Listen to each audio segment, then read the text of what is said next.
Part 1. You will hear a woman who is caring for her elderly mother talking to a friend. First, you have some time to look at questions 1 to 4.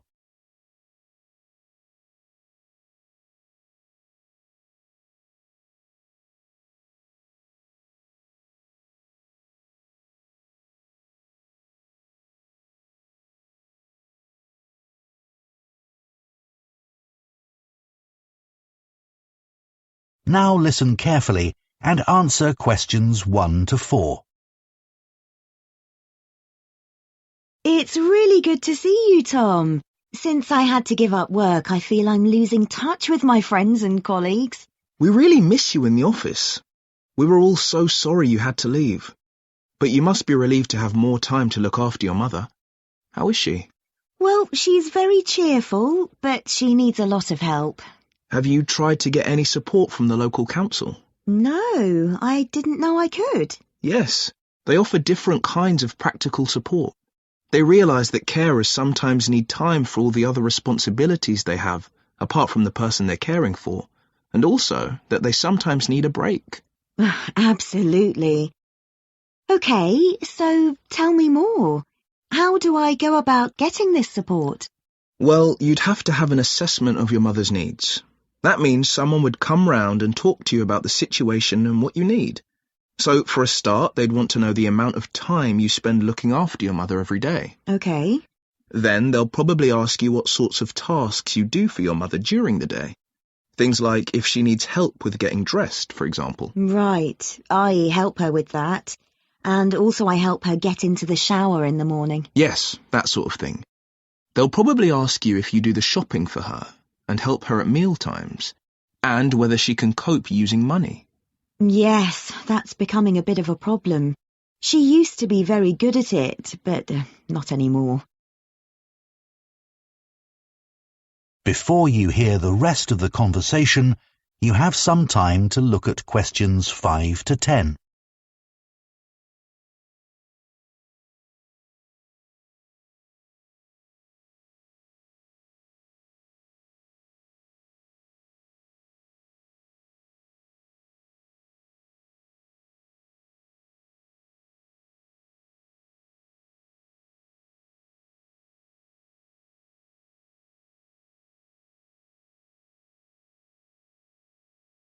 Now listen and answer questions 5 to 10.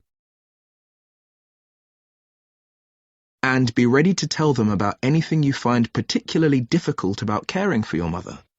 So recently I've noticed she's started to have quite bad problems with her memory. If I wasn't there, I think she'd forget to eat, for example. And often she doesn't seem quite sure what day it is. Yes, tell them about that. And are there any physical difficulties you have caring for her? Lifting her, for example. Yes, she's quite heavy, and I'm afraid of hurting my back. I'd be in real trouble if that happened. They can give you advice about that, and also about how to avoid the possibility of your mum having a fall. Great. So once they've done this assessment, if I'm eligible, what happens next? Well, they might support you financially.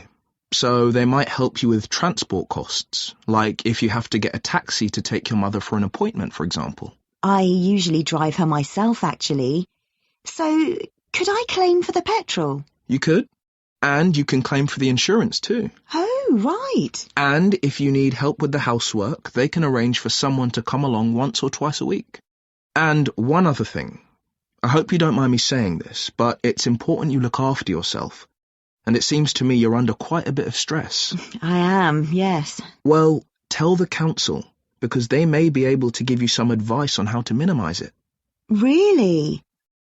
Though, actually, I feel so much better having talked to you. I'll get in touch with the council straight away. Now, shall we go for coffee or something? That is the end of part 1. You now have 1 minute to check your answers to part 1.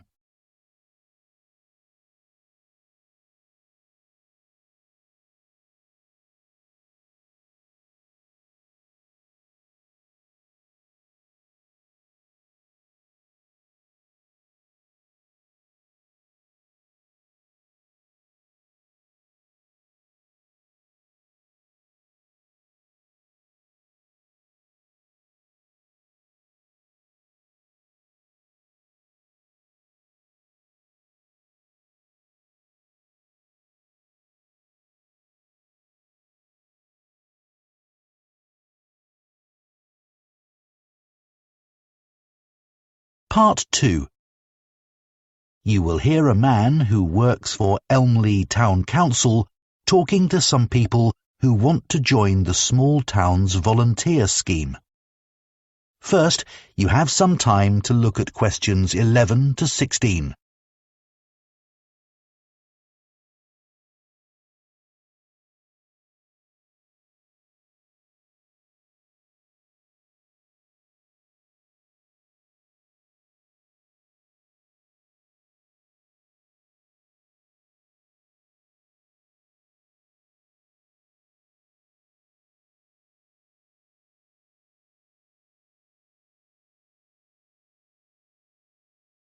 Now listen carefully and answer questions 11 to 16.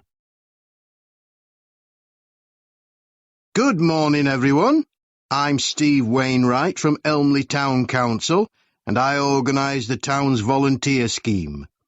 I'm delighted you're all interested in joining the scheme. Our volunteers help to create a sense of community among the many people who live in our historic town of Elmley, and make residents and visitors feel welcome at local events. First, I'll mention just a few of the activities that volunteers carry out. One is to walk around the town centre streets wearing our volunteer T-shirt. Tourists often ask how to get to a particular shop, and they might also be grateful for recommendations about what to visit. The town holds a large number of concerts each year, and part of the volunteer's role is to get everyone in the audience to the right place as smoothly as possible. You'd be surprised how many people buy tickets, then don't check them, and head for the wrong section of the hall. Volunteers may get involved with community groups, such as sports clubs or gardeners' associations. Here, the volunteers talk about how groups can help each other. For instance, a writing group might want to travel to another town to hear a talk by a well-known author, but may not know that another club has a coach they could travel in. The town produces a monthly magazine, and anyone who lives in the town can send in articles. It's free to residents and is paid for by local businesses. That's the responsibility of the council's advertising department. We depend on volunteers, though, to find out what people think of events they've attended, and any suggestions they have for the future. The volunteers then send a summary to the editors. There are a number of clubs for retired people, and every year the council arranges lunch for all the members. The volunteers welcome the guests, and when everyone's sitting down and relaxing after the meal, some volunteers put on a show. Usually around half an hour of songs and short plays. The club members really welcome the chance to chat to the volunteers at these events. The town council has a website, of course, and volunteers are asked to help by making sure residents know about it. It's updated every day with information about future activities, and we want as many people as possible to use it. Before you hear the rest of the talk, you have some time to look at questions 17 to 20.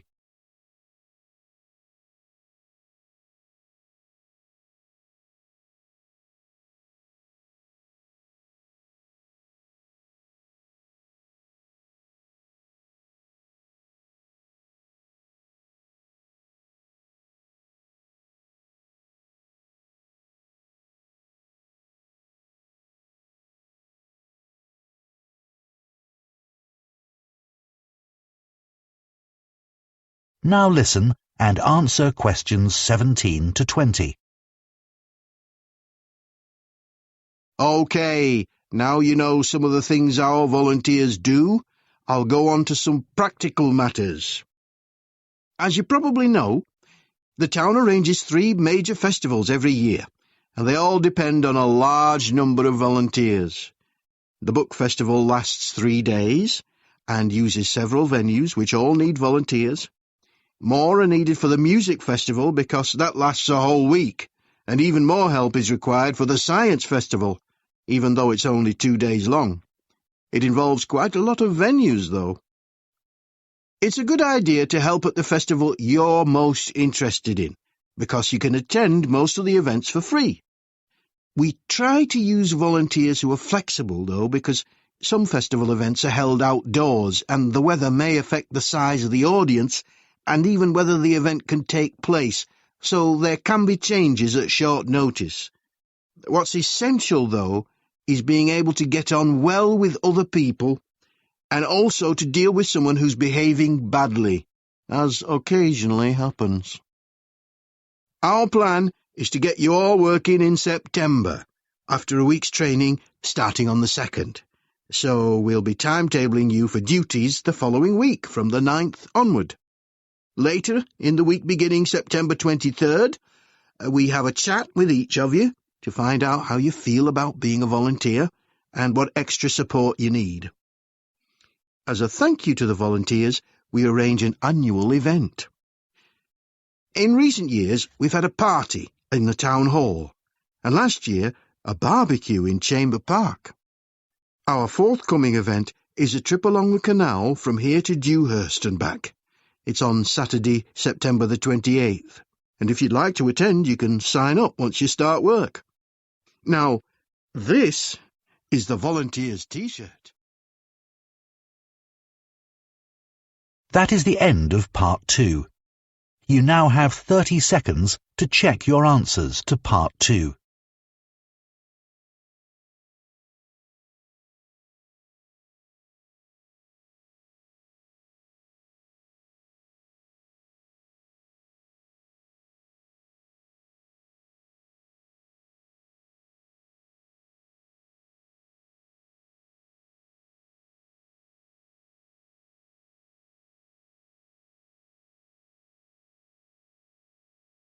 Part 3. You will hear two students called Rosie and Colin discussing their human geography assignment. First, you have some time to look at questions 21 to 25.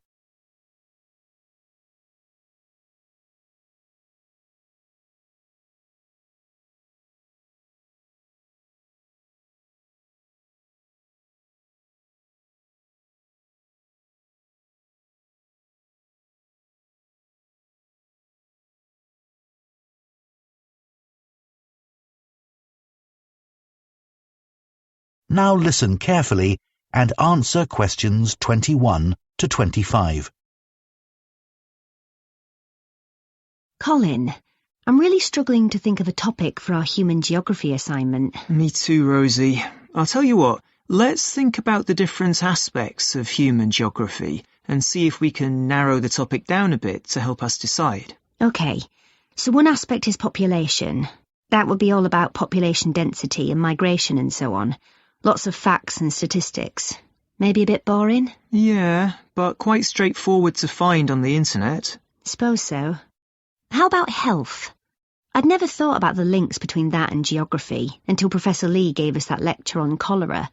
How in the 19th century, a physician used street plans and plans of water supplies to find the source of a cholera epidemic. Yes, fascinating, wasn't it? Or we could do something more general, like economies. So how financial and commercial factors are linked to the physical environment? Yeah. I thought that had been taken off the syllabus for this year. Has it? I'm not sure, but it might be best to avoid it. OK. Maybe we could do something on culture. We had that lecture about culture and geography last week. I didn't get much out of that. It was all so general, and the lecturer didn't give any useful examples. Yeah, I hardly took any notes. It didn't seem worth it. Me neither. We could focus on poverty. That's something that's a global problem. The trouble is, Dr. Lee was saying, that you have to be careful with some of the figures relating to poverty. They're sometimes deliberately manipulated. You mean the information gets changed for political reasons? That sort of thing, yes. Before you hear the rest of the discussion, you have some time to look at questions 26 to 30.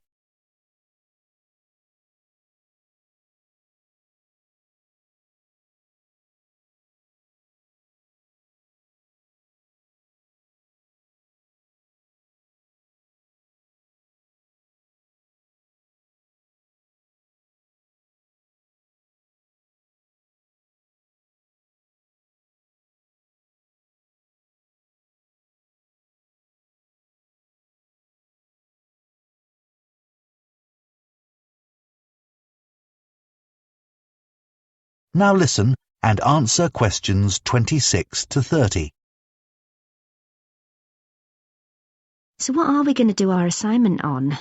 I'll tell you what, one of the possibilities we haven't discussed is urbanisation. And now over half the world's population lives in cities. That's really important. OK, good idea, Rosie. Let's do that. I love living in a big city, but of course there are problems. Things like theft and robbery? Yes, but where I come from, that's linked to another more serious issue, which is that a lot of people don't have jobs. That's getting worse and worse. And we also still have quite a lot of people who are homeless, though that's not quite so bad as it was. It'd be nice to talk about some positive developments, like some of the new developments on the outskirts of cities. Yeah, they've opened some massive new shopping centres outside my city. Yeah, the same with mine, but it's meant a lot of the shops in the city centre are closing down. But the outskirts are ideal for buildings that need a lot of space, like for conferences. They've opened a couple of big ones. Yes, we've got some too.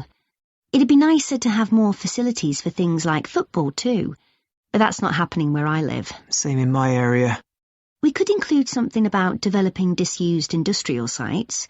It seems like a good idea because you're not doing any harm to the natural environment. Yeah, but aren't the buildings architecturally significant? Not really.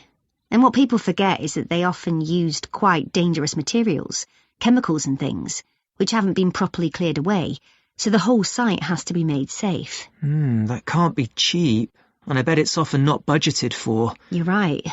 Have you read about Masdar City? In Abu Dhabi? Yes. It was designed to be a green city, wasn't it? That might be a good example of a city which set out to depend entirely on renewable energy. Yes, we should say something about that. It was designed to be totally pedestrianised too, wasn't it? With the transport underground. Yes, and they had big plans for recycling to reduce waste to the lowest possible level. But let's stick to talking about power sources. Then there's that eco-town in England, Green Hill Abbots. It set out to conform to the usual principles, sustainability and so on. A lot of people were against it at first. They said the plans were unrealistic. I'm not sure how far they've got with it. I'll check. Right. So it looks as if we have a sort of plan, and we can work from... That is the end of part 3. You now have 30 seconds to check your answers to part 3.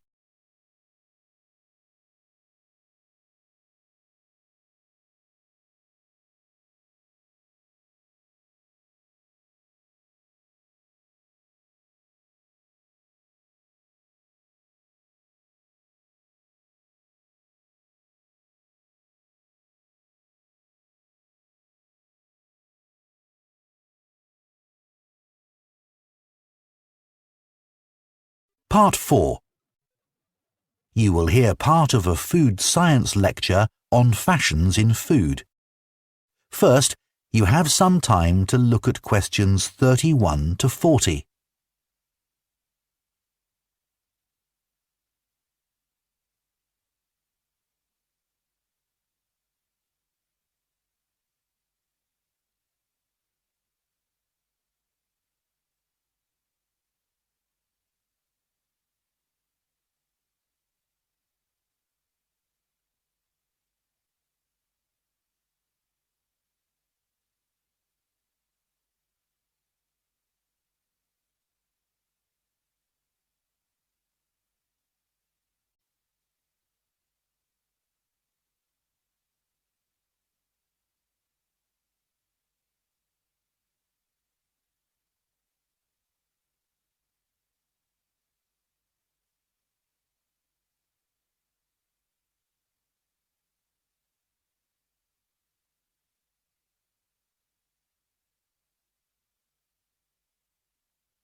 Now listen carefully and answer questions 31 to 40. There are trends in food much as there are trends in clothing. Interest in food fashions has risen rapidly since the birth of the smartphone, when people first began taking photos of their food and instantly sharing them with their friends. The food industry in the UK in particular is obsessed with finding and exploiting the next big food trend. Marketeers aim to create a huge demand for a food item which was previously unknown or not needed.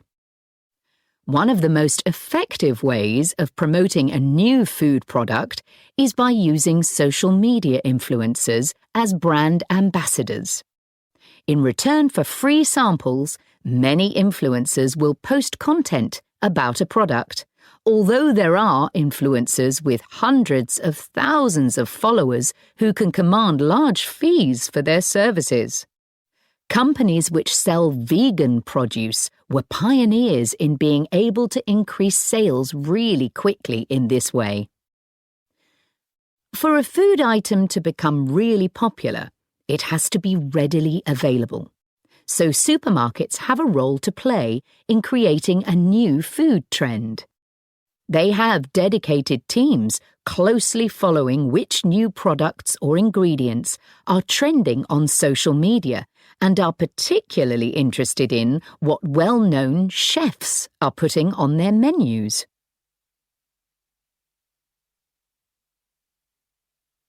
I'd like to look at a few examples of marketing campaigns which were really successful in launching a new fashion trend. Starting in the 1990s with the avocado. A British PR company was hired to raise its profile and stimulate demand. They paid for a group of journalists to travel out to South Africa to meet avocado farmers. Articles written following this visit helped to educate the British public about the avocado, which at this time was certainly not the daily staple it's since become. Advertisements were designed to promote the avocado as a superfood, rich in nutrients and therefore beneficial for health. Avocados became hugely fashionable, and within a few years, UK avocado sales had grown from £13 million annually to around £150 million, making it one of the most successful fresh produce campaigns in UK history. Oat milk is a recent example of a new product which became fashionable very quickly. Now there are many brands available, but one company which had early success was the Swedish brand Oatly. They attracted a lot of attention with a media campaign which used provocation as a way of getting their message across effectively. The fact that this campaign aggravated competitors producing milk from dairy cows was seen as a plus, as it helped to make oat milk seem cool. In the USA, the brand decided against a big retail launch in favour of getting the product into coffee chains, which removed the need for a big advertising budget. This proved far more effective than offering samples in supermarkets. Oat milk had an advantage over other alternative milk products, such as almond milk.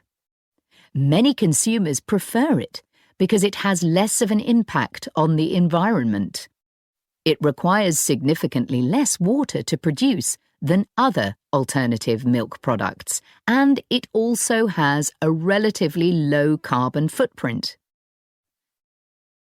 Norwegian skrei, a rarely available seasonal fish delicacy, otherwise known as Arctic cod, is now found on the menus of Michelin-starred restaurants throughout Europe. The demand for skrei has been used by a food marketing agency to build the reputation of Norway's fisheries in general.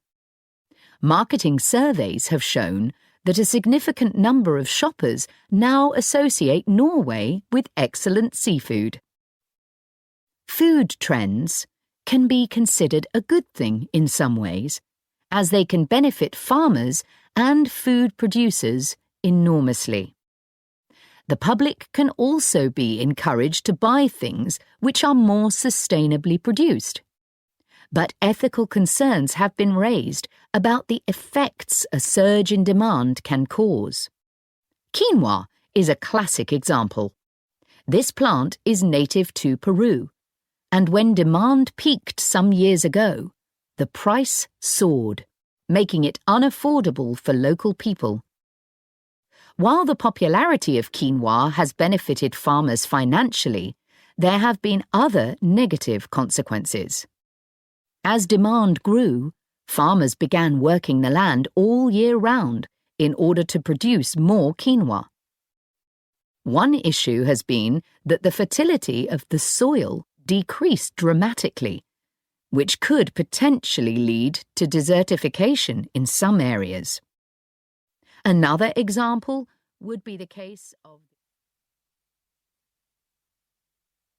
That is the end of Part 4.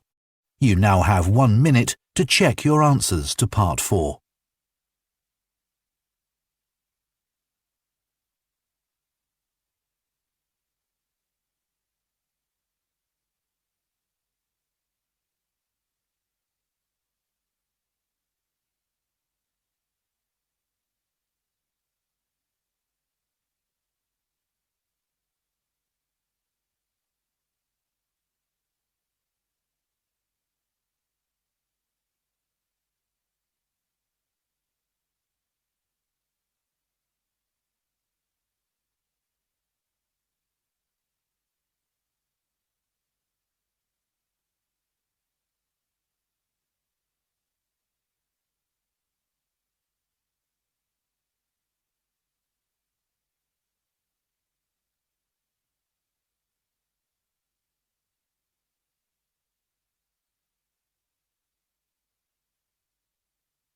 That is the end of the listening test.